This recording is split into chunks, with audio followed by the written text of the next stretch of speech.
यमलोक में हलचल मच गई थी। यमराज अपने सिंहासन पर बैठे थे, लेकिन उनके चेहरे पर चिंता की रेखाएं स्पष्ट थीं। यमदूत उनके सामने खड़े थे, सहमे हुए। एक यमदूत ने सिर झुकाते हुए कहा, महाराज, एक आत्मा काशी में मृत्यु को प्राप्त हुई है। हमने कई बार उसे पकड़ने का प्रयास किया, लेकिन एक अदृश्य शक्ति हमें रोक रही है। यमराज की भौहें तन गईं। उन्होंने कठोर स्वर में पूछा, कैसी शक्ति? यमदूत कांपते हुए बोले, काल भैरव। यमराज ने क्रोध में अपना दंड उठाया, जिससे पूरा यमलोक थर्रा उठा।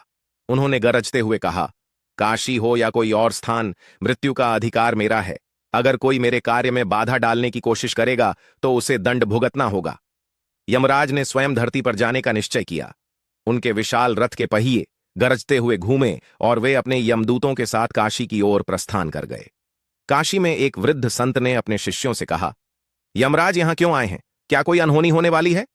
काशी के बीचों बीच स्थित काल भैरव मंदिर में घंटियों की आवाज अचानक तेज हो जाती है।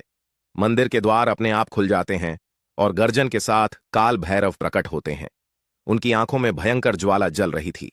वे सिंहासन पर बैठे, लेकिन उनका क्रोध 7वें आसमान पर था। उन्होंने अपनी तलवार उठाई और गरजते हुए कहा, काशी में मृत्यु का अधिकार केवल शिव का है। यमराज यहां क्यों आए हैं? यमराज अपने रथ से उतरते हैं और सीधे काल भैरव के मंदिर की ओर बढ़ते हैं। मंदिर के द्वार पर पहुंचते ही उन्हें एक अदृश्य शक्ति रोक देती है। काल भैरव प्रकट होते हैं और कहते हैं, यमराज, काशी में तुम्हारा स्वागत नहीं है। यहां जो भी मरता है वह मोक्ष प्राप्त करता है। तुम उसे ले जाने का अधिकार नहीं रखते। यमराज गरजते हैं, मैं मृत्यु का स्वामी हूं। मैं अपने कर्तव्य से पीछे नहीं हट सकता।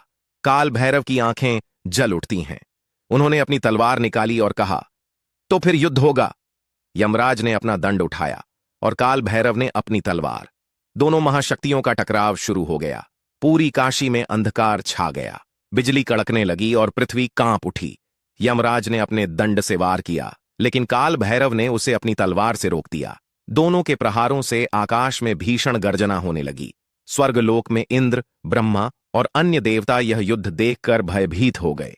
इंद्र बोले, अगर यह युद्ध लंबा चला तो सृष्टि का संतुलन बिगड़ सकता है। ब्रह्मा ने चिंतित स्वर में कहा, हमें महादेव के पास जाना होगा। केवल वे ही इस महायुद्ध को रोक सकते हैं। काल भैरव ने अपनी शक्ति बढ़ा दी। उन्होंने यमराज पर आक्रमण किया, जिससे यमराज का मुकुट दूर जा गिरा। पहली बार यमराज भयभीत दिखाई दिए। यमराज ने अपनी पूरी शक्ति एकत्र की और अपने दंड को ऊंचा उठाया। उनका उद्देश्य एक ही वार में काल भैरव को पराजित करना था। लेकिन यमराज की चाल विफल होते ही काल भैरव ने प्रचंड रूप धारण कर लिया। उनकी आंखों में ज्वाला भड़क रही थी और उनके हाथों में चमचमाती तलवार और डमरू गूंज रहा था। वे सिंह की तरह गरजते हुए यमराज की ओर बढ़े। यमराज, तुम मृत्यु के स्वामी हो, लेकिन काशी शिव की नगरी है। यहां का हर जीव शिव का है और शिव की आज्ञा के बिना कोई भी आत्मा तुम्हारे अधीन नहीं होगी। यमराज ने अपने रथ को पीछे खींचा और तुरंत एक दिव्य कवच धारण कर लिया। वे जानते थे कि यह युद्ध आसान नहीं होगा। उन्होंने अपने सबसे शक्तिशाली अस्त्र का प्रयोग करने का निश्चय किया।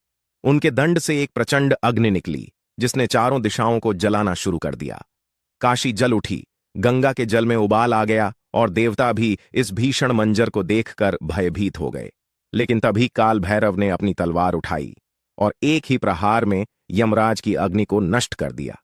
यमराज, तुम समझ नहीं रहे हो, यह शिव की नगरी है और यहां का हर कण उनके आदेश का पालन करता है। यमराज अब और भी क्रोधित हो गए। उन्होंने अपने यमदूतों को आदेश दिया, काल भैरव को रोको। लेकिन वे यह भूल गए थे कि काल भैरव केवल एक योद्धा नहीं, बल्कि महाकाल के स्वरूप हैं। जैसे ही यमराज के यमदूतों ने काल भैरव की ओर बढ़ने का प्रयास किया, उन्होंने अपनी तलवार घुमाई और चारों ओर एक दिव्य चक्र रच दिया। यह चक्र इतना शक्तिशाली था कि यमदूत उसमें फंसकर ध्वस्त होने लगे।